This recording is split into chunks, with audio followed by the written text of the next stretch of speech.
This is Business LO, a podcast by the Lake Oswego Chamber of Commerce, which connects, educates, advocates, and champions our business community. We have nearly 500 members from international corporations to home-based businesses, and we serve them all. Each episode of Business LO gives insider information to the local business community and the neighbors who support them. And now, let's talk Business LO.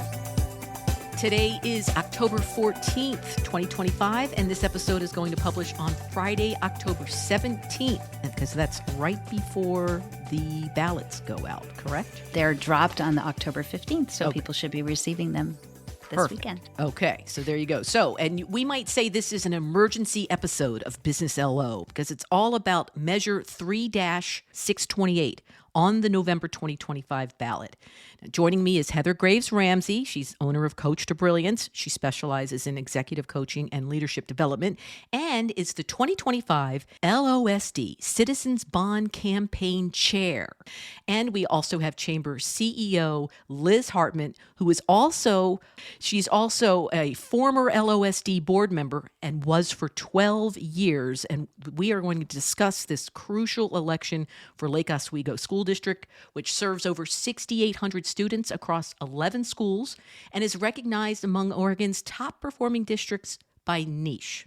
Now, while everything's well maintained, our schools face significant facility challenges: outdated security, fire, and seismic systems, aging roofs, windows, HVAC, plumbing, and electrical. Forest Hills and Lake Grove Elementary are built in the 40s, okay? And with the plumbing embedded in concrete and foundations that cannot be strengthened. Growing demand for STEM and CTE and language programs exceeding available classrooms. To address these needs, the district has placed Measure 3-628 on the November 2025 ballot. Now, this proposed $245 million bond, developed with community input, would, if passed, be the third step in a three-step plan to modernize LO schools without raising the current tax rate. Okay? So with that information in mind, Heather and Liz, let's talk about this. Why is this so important for all of us, and why is it important for our business community? Part of why people live, work, and stay and play here is because it's safe and because we have great schools, right? Those are the two key things that I think bring people here. And with those two things, it allows our community to be fully engaged. Now, we want our students to be absolutely safe. This is a bond that's being put forward, but it is the third phase of a 10-year planned rollout of taking care of our buildings, taking care of our students, and making sure that we have what we need. We put the whole ball in motion 12 years ago. And that was when we got a new superintendent, and the board said we have had too much deferred maintenance. So with bond number 1, we addressed the very worst buildings. And then 5 years later, we already have more worse buildings. So this time we will be addressing Forest Hills and Lake Grove Elementary, which, as Michelle said, were built in the 1940s. It is incumbent to pass this bond to get all of our facilities up to speed. And you have the promise from the board and the current administration that they will keep these buildings up. Someone was talking the other day, I was chatting with somebody, and they were saying, oh, the bond will pass. It always passes. And they're just sort of lackadaisical about it. That's not a good attitude, is it? Yeah, the only way the bond is going to pass is if people go out and vote for the bond. And this is the bond to vote for because it does not increase your tax rate. The thing that keeps me up at night or has me wake up at night is, do people just believe that their vote doesn't count? Because here's the thing, we cannot take our hands off the wheel. We cannot just believe that these things pass. We know the yeses are out there. All the polling tells us that, but each bond, less people are actually voting. That's the thing. So if I were to say anything to light a fire under people, it is, look, you need to vote. You need to tell your neighbors and your friends to vote. You need to be that inspiration to say, look, we are here. Things that we can control, definitely local. Let's get the vote out and let's make it happen. So specifically for the business community, how does it impact the business people that are listening to this show, for instance? Both Forest Hills and Lake Grove will be seismic, and those will be emergency centers for our people in case of an earthquake or ice storm or anything like that, they're going to be ready for taking care of those folks. And especially in the Lake Grove area where there is nothing there, there's no bigger facilities there for people to go and meet. And I just went to a fire safety thing the other day, and they were talking about how they go out and they help out with other places that have had fires and stuff like that.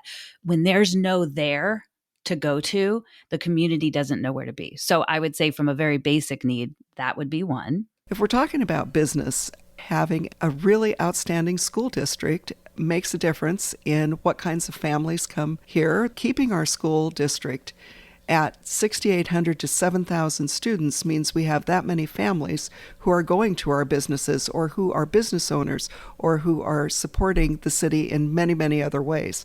So we like having the amenities that our businesses have here, but we have to have the people to go to those businesses, and the school district has been helpful in that. The school district is the highest employer in the area, which means not only do we have parents and kids shopping and using our businesses, but we also have an employee base of about 600 people. I would add to that too, the quality of students that are coming out of this school system is just phenomenal. I get to go and engage with them. I do like the mock interview process where we teach them how to interview as we go out there. And even at freshmen who have gone through the system from K through 8th grade, now they're in 9th grade, they are so articulate. They are so community engaged and learning. Like this community does bring those sort of things forward. And those are the people that are going to come out and work for these businesses. We want to educate them, but also keep them here and have them want to live and stay and have their families here. And there is a lot of that. And I think the school system is a huge part of it.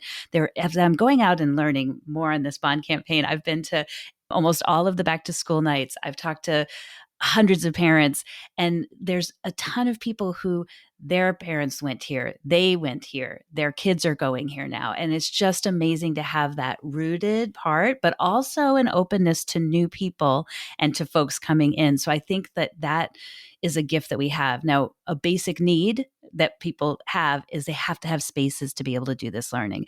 If we have to cancel class because it's too hot out, if we have an ice storm and we have to remove students from a particular building and they have to go to another, all disruptions to the things that we're doing here. And again, this is why many people move here and stay here is the schools. So we have to take care of them. Anybody who's on the fence about voting or not, go to River Grove Elementary and see what they have done. It is absolutely gorgeous.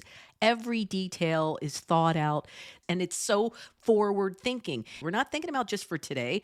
We're thinking about for the next few decades and beyond. Well, the great thing about that building is that it's also an educational tool because it is set up so you can open the windows when it gets too hot in there and that you can measure the temperatures and that the kids are part of the whole building experience. And that is one of the things we've been able to do with these new buildings is to make them part of the education process. One thing that I'm remembering too, so I was recently at the West End Business Group, and they had a speaker come in and they were talking about how Oregon is really set up for continuing to be a technology hub. We need to have the students that are feeding into that. Part of what this bond is going to produce for us is in both the Lake Oswego High School and Lake Ridge High School, there will be the STEM facilities for those students to do what they need to do. Right now, there is about 150 students that are a part of the robotics club. They're sharing one space, one classroom, and they have no storage room. These students are actively out there engaging in our community. They're doing things to prevent and save people from human trafficking. They're at the hospitals helping people to be able to feel better with they bring their little robot kits and they have people designing those things. These are students that are actively out there, and we're giving them one classroom.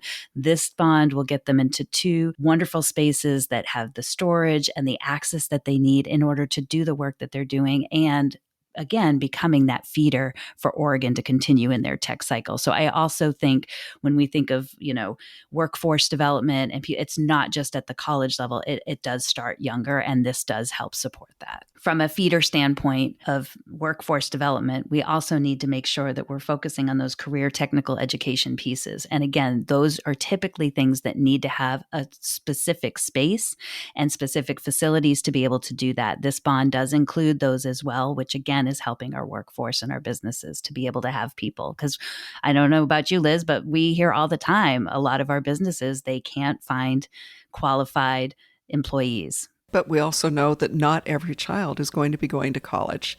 And that means you need more career and technical information going on. And that helps our business community as well. The Learning in Lake Oswego podcast that Dr. Jennifer Shealy and Mary Kay Larson put together, I helped produce it. There's an episode about all of these things, and there's a couple of bond episodes, especially from last year. So if you need more convincing, you can listen to a few episodes of that.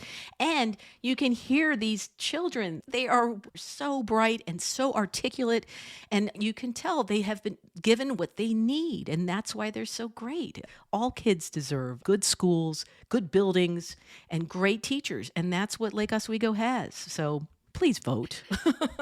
We need the community. We need to get out there. So we know that people have every intention of voting, and we also know that that gets lost. The piece of paper, the envelope gets lost, and they forget about it. One thing I'm going to ask is, as a business owner, please remind your people. Now, whether that's your neighbors, you, your family members, your employees, whoever that may be, please remind them to vote, and it's important to do so. If you have a newsletter that you send out, we would love you to include Don't Forget the Vote in your newsletter. The more touch points and the things that I'm learning here, I think it's like 32 impressions versus it used to be 7. So we need to be able to get that word out there, and that takes everybody. So if you can be reminding, if you are able to get out there and volunteer with us, we're doing some canvassing. We're going like Avon. We're knocking on doors. We're talking to people. We're doing that October 19th and November 2nd. You're going to see some honkin' waves. We would love to have some help for those kinds of things. And even just if you have groups that are getting together, if you could remind them and or ask one of us to come and speak, we're happy to. We're happy to come and answer questions or to get the facts out there. Would love to be able to do that. So volunteering, getting engaged, reminding people, actually voting yourselves, please. And then also from a donation standpoint, like it costs money to make these things happen. There's mailers. We have enough funding to do 2 right now. We want to do 3 because those are super important to land at the right time. Digital marketing, we want to be in the Lake Oswego Review, like all of those things that help remind people, that takes money. And I know this is a tough time for a lot of people, but we really could use some support in that funding place. We have about $11K that we're down. So if you're listening to this episode, we would love you to donate. We're going to make sure that there's information in the notes for you to be able to go ahead and click on. Other things you can be doing is you can be sharing and liking on social. There's some amazing videos out there. Liz is in one of them. You need to go check them out. But our social media, so Instagram, Facebook, our website, share those things out there. We're living and breathing this. They are not. We need to remind them. We need to get the word out. It's pretty easy to talk to all of your neighbors and remind them to vote.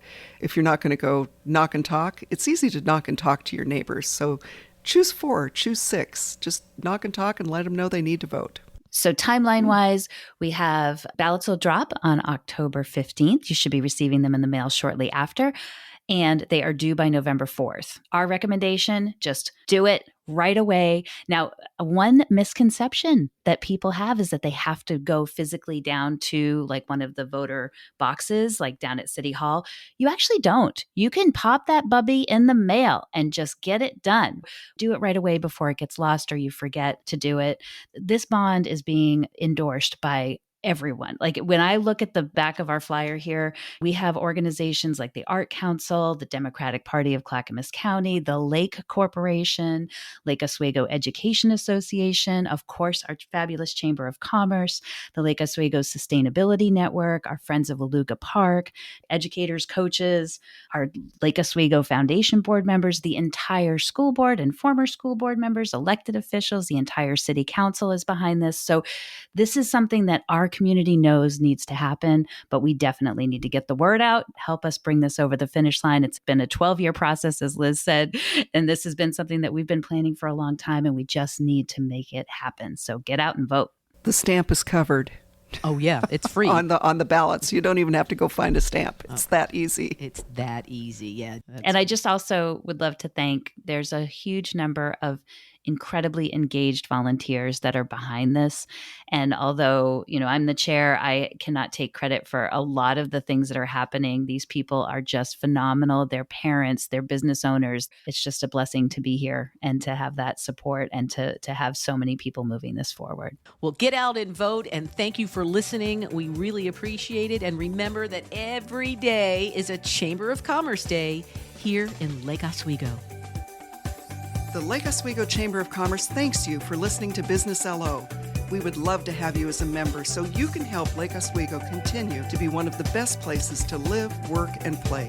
If you want to share an idea for a future episode or become a member, visit us at lakeoswegochamber.com, and please like and follow us on Apple, Spotify, or wherever you get your podcasts. And for help with your business podcast, go to modcastproductions.com.